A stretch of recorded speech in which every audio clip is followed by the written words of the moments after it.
In 1888, Whitechapel, London was masked in fear. 5 women were brutally murdered by a shabby middle-class man. These infamous murders of Jack the Ripper case have only been solved after 120 years. Stay tuned to find out the identity of Jack the Ripper.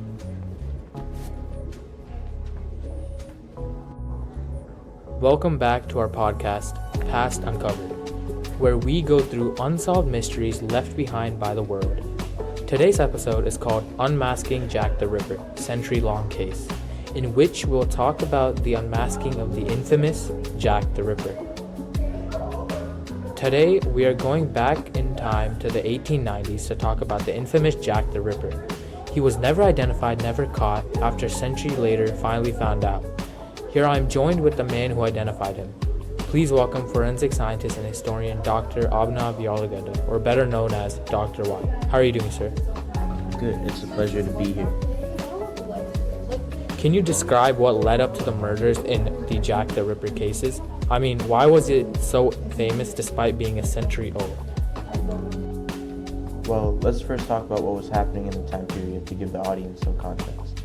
The Jack the Ripper cases occurred in Whitechapel, England, which was an area of East London that was poverty-stricken, filled with crime, unsanitary, and overcrowded. Furthermore, this led to the working class being endangered by crime. Were there any motives for the killer himself?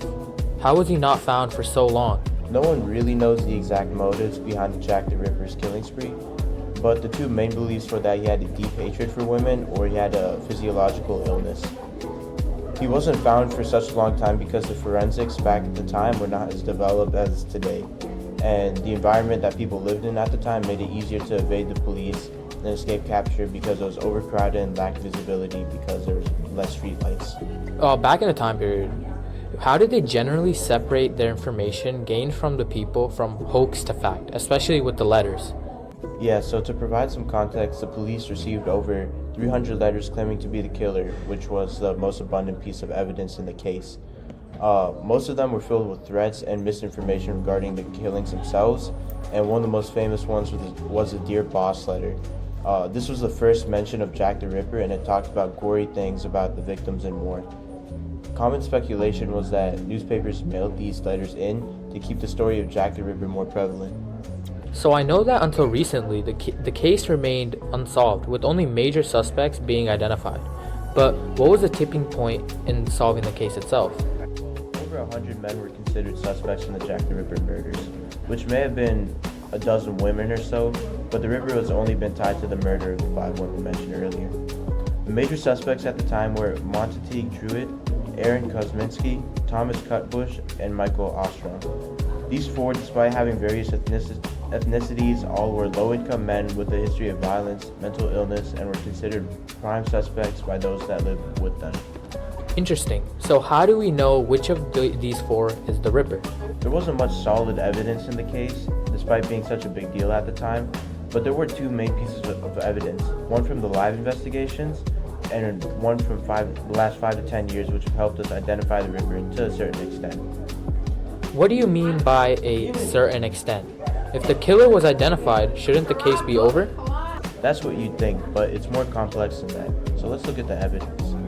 First off, the witness testimonies were limited due to conflicting evidence and the circumstances of the case itself. In London, during the dark, it was impossible to see who the Ripper would have been because there weren't that many lights and alleyways wouldn't capture wherever the light was. So the most important thing was the autopsies. Photographs of the corpses were taken and catalogs of the wounds that were visible were recorded as well. The condition of the bodies was also described in writing, as well as the insides of the bodies and the stab wounds. Investigators at the time then found specific evidence to the murder and what was unrelated. For instance, one of the victims, Annie Chapman, had bruises from a fistfight days earlier, and that didn't fit the Jack the Ripper's model. The purpose of all these written reports was for surgeons to then give their opinion to profile the type of person that would commit such crimes.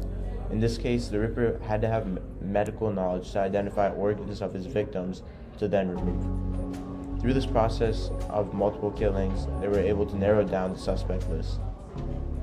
However, recovered in this case was a shawl on Catherine Eddowes, which Jack the Ripper had DNA on. An analysis showed that Aaron Kosminski, a Polish barber, was Jack the Ripper. and over 100 years after the initial killings, Jack the Ripper's identity has finally been found. So why isn't it closed? It was Aaron Kosminski, right? Despite there being a 100% DNA match between Kosminski and the DNA on the shawl, it didn't technically prove him to be Jack the Ripper. There wasn't enough DNA evidence in enough areas of the crime to officially convict him, as well as there being inconsistencies in the police investigations that would convict him, such as the killer having advanced medical knowledge to commit the killings of Jack the Ripper. Additionally, Kosminski died in March of 1919, so it's impossible to convict him of crimes that associate his name with being the Ripper with 100% certainty. There just isn't enough technological advancement or knowledge to be 100% certain. This is also backed up by renowned forensic DNA interpretation expert Jared Mbell, who said there wasn't enough information to identify who Jack the Ripper truly was.